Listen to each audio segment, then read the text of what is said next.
Parla valencià. Aquesta escola. Parla valencià. Aquesta escola. Parla valencià. Aquesta escola. Parla valencià. Aquesta escola. Parla valencià. Dos línies. I una valencià. Aquesta escola. Parla valencià. Consellera. Dimissió. Consellera. Dimissió.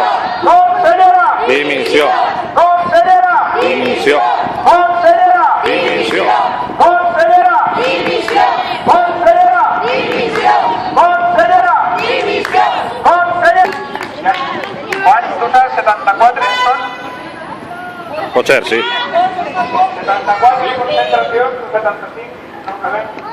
Ja ho mirarem per la setmana que ve.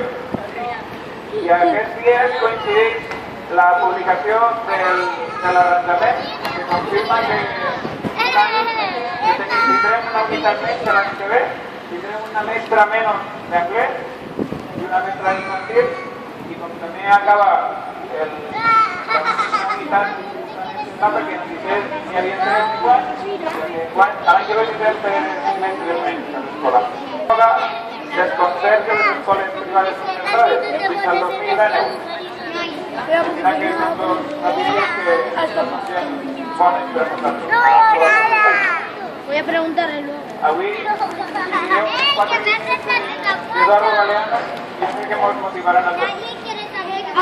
Ojalá podamos ser desobedientes cada vez que recibimos órdenes que nuestra conciencia o violan nuestro sentido común.